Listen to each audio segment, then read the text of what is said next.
The words on the napkin were simple, but they cut sharper than any headline. "They tampered with your food today." At that moment, Marcus Darren froze mid-bite. A billionaire who had survived betrayals and market crashes, stopped cold by 4 trembling words. He wasn't here for fine dining, but undercover in Lakeside, Georgia. Plain hoodie, worn-out sneakers, chasing whispers he could no longer ignore. An anonymous message had warned him. One of his own luxury restaurants was hiding racial bias and disturbing practices. So he entered alone, stripped of status and entourage, determined to see the truth without filters. But the chill of quiet dismissal met him instantly. A cramped table near the restroom, 10 long minutes before service. A server walking past as if he wasn't there. And then, the note slipped under his coffee cup. Delivered by a waitress with tired shoes and trembling eyes. Her name was Alina. She didn't plead for help, she didn't dramatize, she simply told the truth. And in doing so, she cracked open the facade of prestige. And exposed a secret that could burn down an empire. This isn't about cuisine. It's about bravery, and what happens when one person risks everything to expose injustice. It's about the quiet persistence of racism hidden in polished rooms of privilege. And how one woman's courage forced it into the light. Marcus Darren had built an empire on silence, precision, resilience. At 45, he was one of the most respected black entrepreneurs in the nation. Once a gifted coder, now a global investor. He grew his billion-dollar enterprise not by chance but by discipline. Every choice, every partnership, every word, carefully calculated. He didn't believe in luck, he believed in focus and dignity. But no calculation could prepare him for Alina's message. Raised in a quiet rural town by his grandmother, he had watched his mother scrub offices so her son could wear a clean shirt. His first computer was second-hand. His first breakthrough led to a scholarship fund at 23. Success carried him far, but memories of struggle never left. Scars beneath polished skin, lingering quietly beneath the suits and headlines. On paper, he was founder of Darren Global Ventures. With stakes in renewable energy, fintech, and luxury hospitality. But that napkin reminded him. No matter the empire he built, the fight against prejudice was far from over.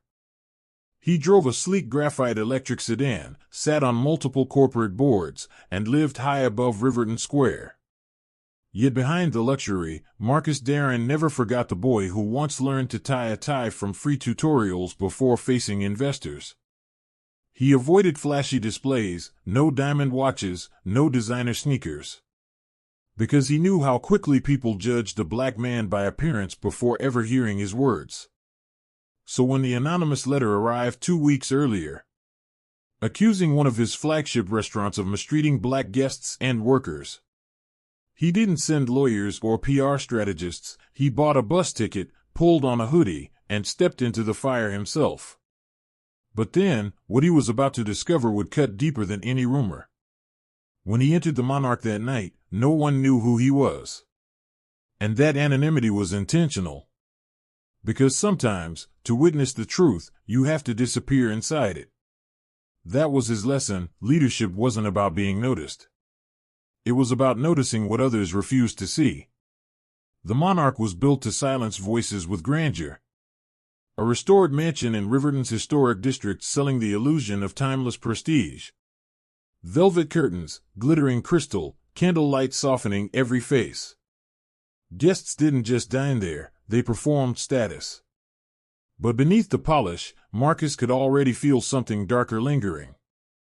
The walls lined with wall portraits of nameless aristocrats. Their stares frozen in another century. The name itself celebrating Riverton's past as the cradle of elegance. But to Marcus, cradle meant something else. A cradle of exclusion, a cradle of control. And now, he was sitting right in its center. The tone was set the moment he walked in. The hostess, straight-backed, smiling like a mask, scanning his hoodie and sneakers as if they were a threat. She didn't recognize him, and that was the point. "Do you have a reservation?" she asked, flat, rehearsed. "No," Marcus said, calm as stone. Her sigh was sharp, irritation wrapped in courtesy. "We're fully booked tonight, sir, but perhaps we can seat you at the bar, or near the kitchen doors. Would that be acceptable?" Marcus nodded once. "That works."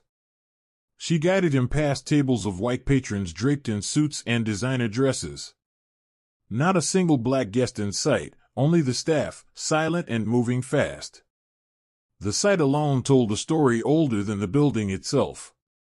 Finally she left him at a table beside the swinging service doors, where the sting of bleach drifted out with every swing. No candle, no smile, just a menu slapped down like a warning. Marcus sat quietly, scanning the room.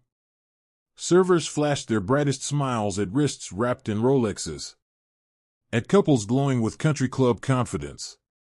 The manager, slick hair gleaming, floated from table to table, grinning, laughing too loudly. It was all a performance.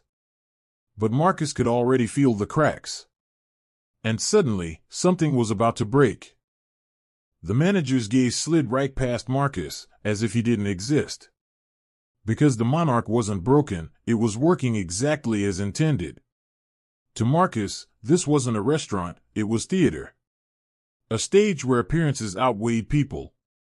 Where history polished its change with candlelight and dared to call it tradition. Alina Reyes moved through that theater like someone who had long ago learned invisibility. At 25 she carried quiet resilience carved from too many hard seasons. Not loud, not flashy, but behind her soft eyes was steel under silk. Once, she dreamed of becoming a civil rights attorney. She was halfway through her degree in D.C. when her life collapsed without warning. Her mother's cancer diagnosis hit like a hammer. Bills stacked faster than scholarships could cover. So Alina packed her books, left school, came back to Riverton with only a suitcase. The monarch was the first to hire her. It became her lifeline, just enough to stay afloat. But the atmosphere was suffocating. She was the only black waitress on staff. Management never said the bias out loud. Yet she felt it in her bones, the endless double shifts, the worst tables. The blame that somehow always landed on her. Her smile became armor. "Sir, ma'am." Pouring wine, clearing plates, swallowing pride day after day. But even armor wears thin. She saw it in the way Mr. Kane looked at her like she was disposable. And coworkers laughing when she was stiffed on tips. And the chef's so-called joke about spitting in food sent to black diners.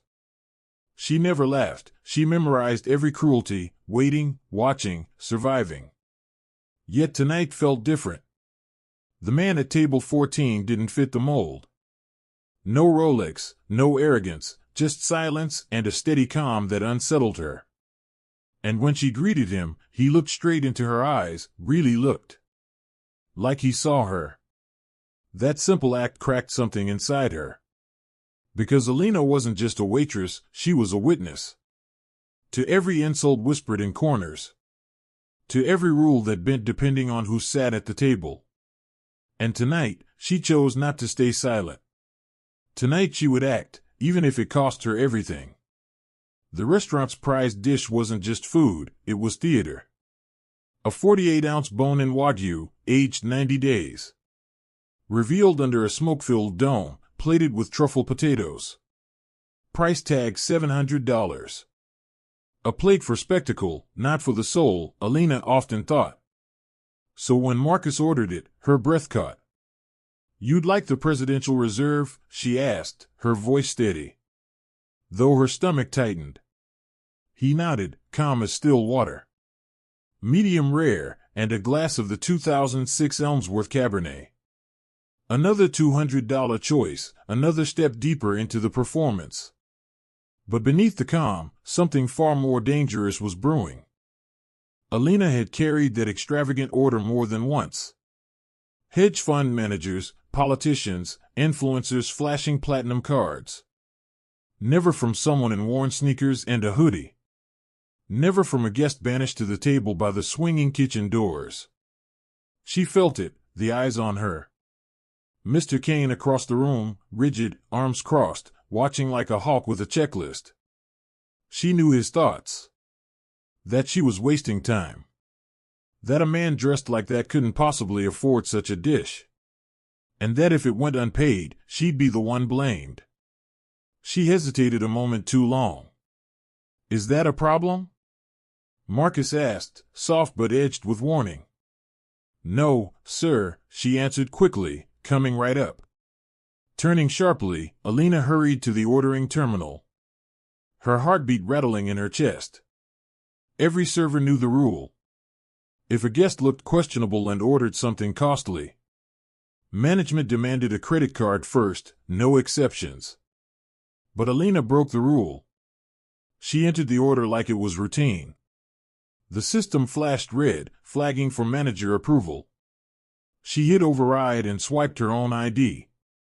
In that moment, she personally took responsibility for a $700 steak and a bottle of wine. All on instinct. Behind her, Kane's voice barked through the hallway. Did he pay up front? No, sir, she replied without turning. Then you better pray he does, he growled. But Alina wasn't praying, she was planning. Because deep down, she suspected this man wasn't here just to eat. Maybe he was here to witness. And if he was about to see everything. She had seen plenty in that kitchen. But what happened next shattered her last shred of silence. As the presidential reserve was prepared, Chef Rowan, infamous for arrogance more than skill, leaned over the sizzling steak. Crooked grin on his face. Then came the act, quick, subtle, unmistakable. He spat on the meat, flipped it like nothing happened. The sous chef chuckled. Alina froze. For a split second she tried to convince herself she hadn't seen it. Maybe it was an accident, maybe she misunderstood. But the laughter confirmed the truth. This wasn't an isolated moment, this was routine. The steak was already being plated, rage surged through her veins, hot and sharp.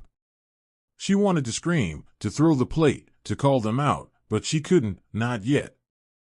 She looked toward the dining room. Marcus sat where she'd left him. Calm, observant, watchful, out of place yet perfectly still.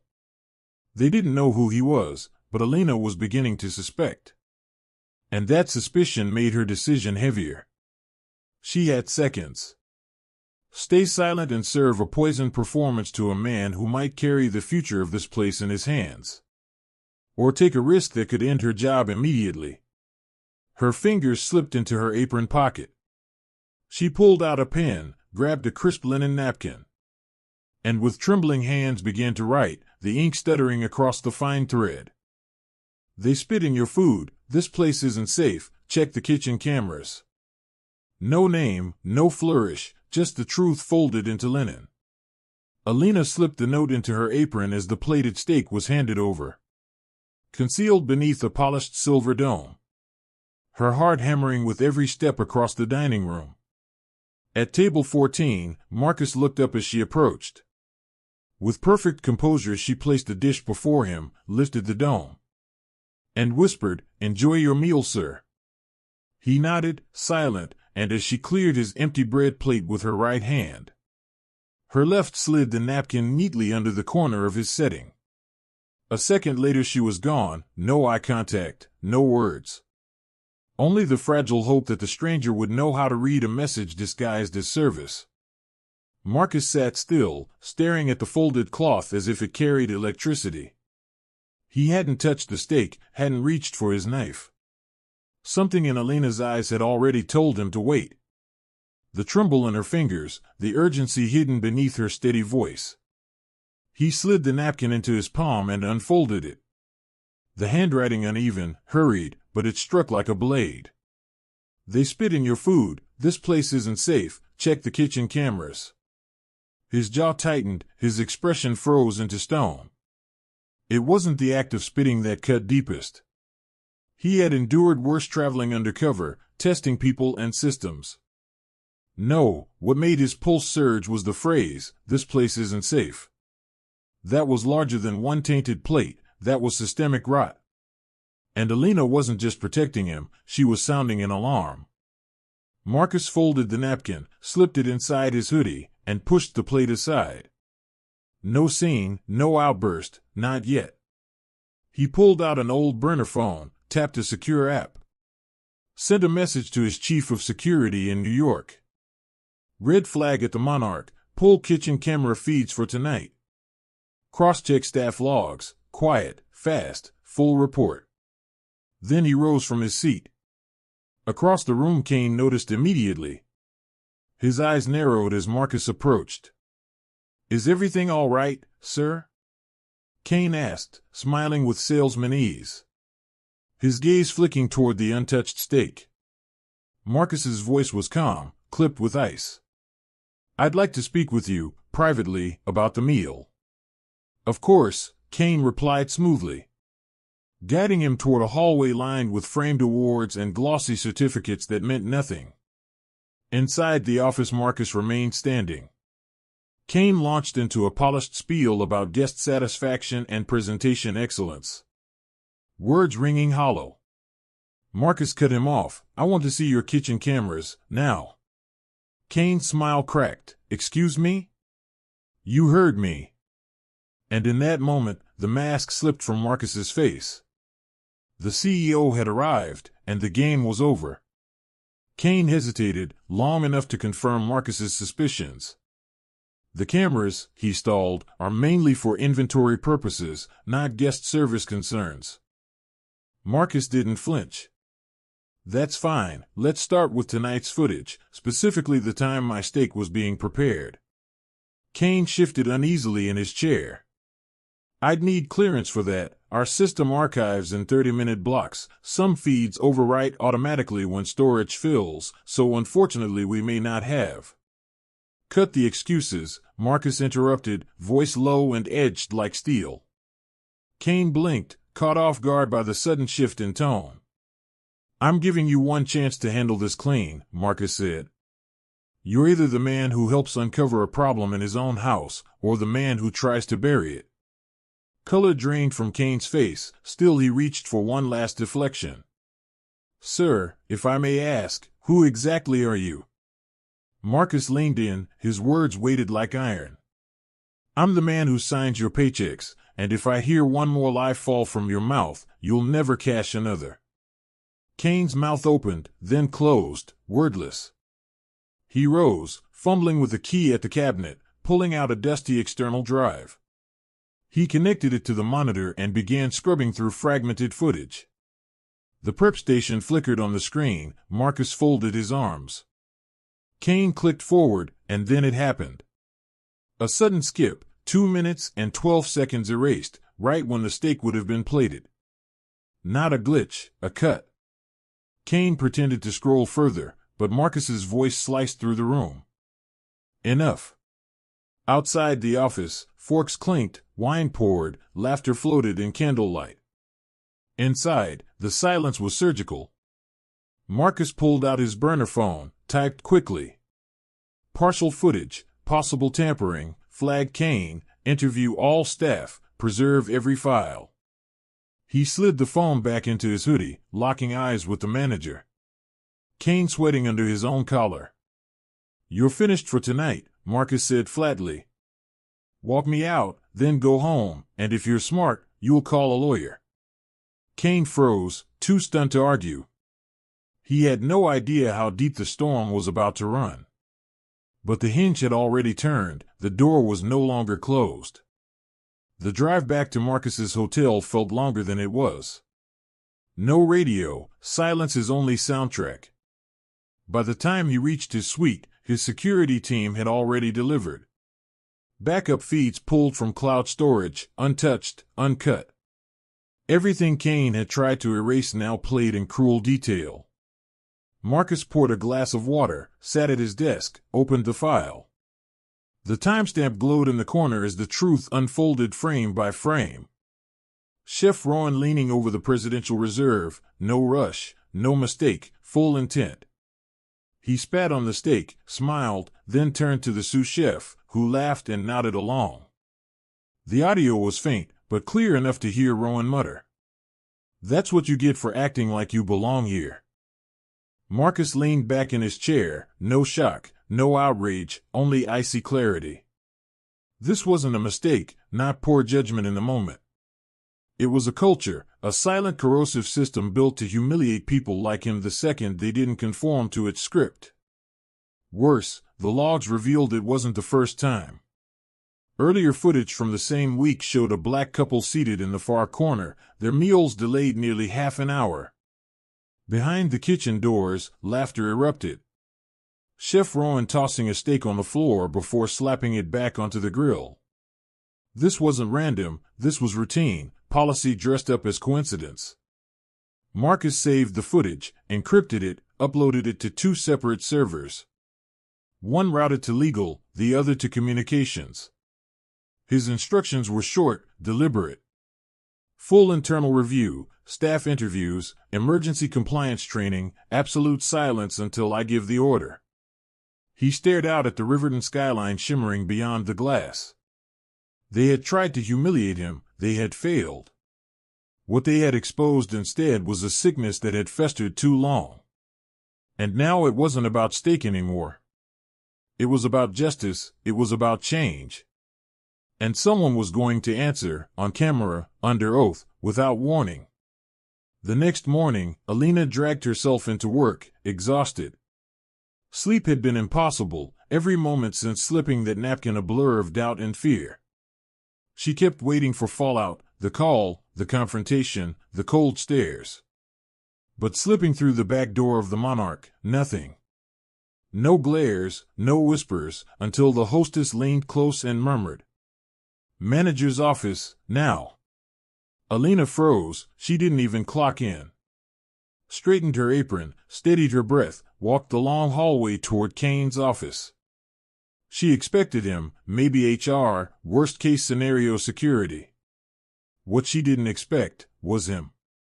Marcus, same hoodie, same calm, but this time standing. The air in the room shifted. "Alina Reyes," he said, motioning toward a chair. She didn't sit. "I know," she whispered. "I'm sorry, I shouldn't have." He raised a hand, stopping her. "You should have," Marcus said evenly, "and you did." Her pulse hammered. "Am I being fired?" He shook his head. "Not by me." Alina blinked. "I own this place," Marcus said quietly. "The building, the brand, and the people who run it, they answer to me." Her legs buckled, she sat. "I've reviewed the footage," Marcus continued. "I've seen what happened in that kitchen. I've seen what's been happening here, not just last night but for months, maybe longer." Alina dropped her gaze. "I didn't know who else to tell." "And you didn't have to," Marcus replied. "You did more than most ever would." He exhaled slowly. "So here's the truth. I could shut this place down today, fire everyone, strip the name, rebuild from scratch. And I will. But before I do, I need one thing from you." Alina looked up, her voice thin as a thread. "What?" Marcus leaned closer. "A choice. You can walk away quietly." "I'll make sure you're taken care of," Marcus said evenly. "A scholarship, a new position, whatever you need." Alina stared at him, caught between disbelief and relief. "Or," Marcus continued, "you can stay, help me rebuild this place from the inside, from scratch. As the new director of ethics and culture." Silence stretched thin between them. "You really trust me with that?" Alina asked, her voice unsteady. Marcus nodded. "I already did, you just didn't realize it yet." And in that moment, for the first time in a long time, Alina exhaled without fear. The next 24 hours unfolded at lightning speed. By noon the Monarch was no longer a restaurant, it was a crime scene dressed in velvet. Marcus moved with the same precision that had built his empire. Quiet calls, airtight coordination, legal team flying in from New York. PR drafting statements, but this time, Marcus wasn't hiding behind crafted words. At exactly 12:30, 2 unmarked SUVs rolled to a stop in front of the building. The lunch crowd had just begun filtering in, sharp suits, pastel jackets, pearls, when two plainclothes federal agents entered. They didn't shout, they didn't posture. They went straight for the kitchen. Chef Rowan never made it to the back exit. Still wearing his stained apron, he was escorted out the front door. The sous chef followed, then Kane. 3 arrests, one afternoon, no negotiations. The staff froze in disbelief, some watched with wide eyes. Others clapped quietly, almost in relief, as the men who once wielded power were marched out like thieves. Outside, Marcus stepped to the podium stationed on the front steps. Reporters pressed closer, cameras rolling, microphones aimed. He didn't speak with anger, he spoke with precision. Yesterday, I entered this building as a customer. Today, I stand here as its owner. And what I saw inside does not reflect the values of Darren Global or this community. He paused, scanning the crowd. This was not a bad apple, it was a broken tree, and we're cutting it down. He gestured to his right, where Alina stood in a simple navy blouse and slacks. She didn't smile, she didn't wave, she simply stood tall. This woman, Marcus said, showed more integrity in one night than most executives show in a lifetime. She is the reason this truth came to light. And she is the reason this place has a future. Alina's throat tightened. The applause that followed wasn't polite, it was thunderous, real, earned. Marcus ended with one final statement, sharp as a verdict. We're not canceling the monarch, we're rebuilding it. And this time, it won't serve just food, it will serve justice. No script, no spin, just truth laid bare. 2 weeks later, the monarch's doors remained closed to the public. But inside, change pulsed through every corner. The kitchen gutted, walls repainted, uniforms redesigned. Gone were the portraits of forgotten aristocrats, replaced with framed images of Riverton's unsung black pioneers. Chefs, artists, teachers, community leaders. And at the center of it all, seated at a desk that once belonged to Kane, was Alina Reyes, the new director of ethics and culture. Alina still wasn't used to the title, Director of Ethics and Culture. It sounded stiff, corporate, like something carved onto a brass plate. But Marcus insisted it meant more than paperwork, it meant presence. She wasn't there to shuffle forms or pose for ribbon cuttings. She was there to rebuild trust, from the inside out. On her first day, she began not with policies, but with people.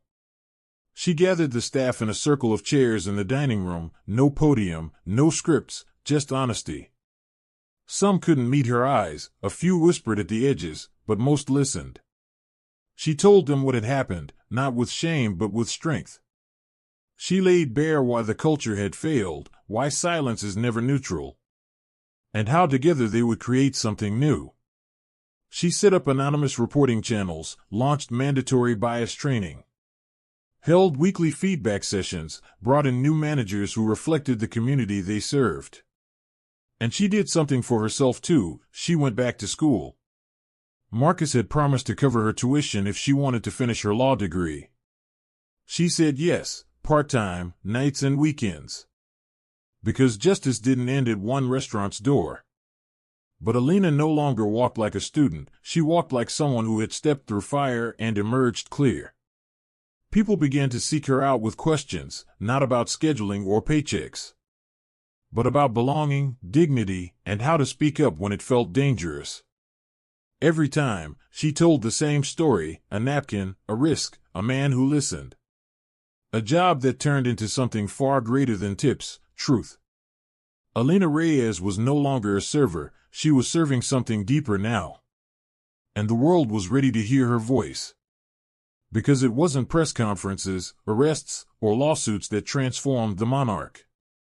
It wasn't headlines or hashtags. It was a napkin, folded in half, inked in haste, delivered in silence. That small act of courage tearing the mask off a system polished to perfection. The fire didn't destroy everything, it revealed the rot that had already taken hold. And that's the lesson, not just about restaurants or managers, but about ordinary people in quiet jobs doing extraordinary things. Alina didn't hold power, she didn't carry a title, but she had clarity. She saw something wrong, and instead of looking away, she acted. She didn't shout, she didn't stage a protest. She wrote the truth and placed it in the hands of someone willing to listen. That's the core of this Black story. The bravest acts aren't always loud, sometimes they're the risks taken in silence. Risking safety, a paycheck, even a future, to protect something larger than yourself. And it's on those with power to recognize that bravery and use it to build change. Marcus did, and because of that, his empire didn't collapse, it evolved. So here's the question for you. What injustice have you witnessed and stayed silent about?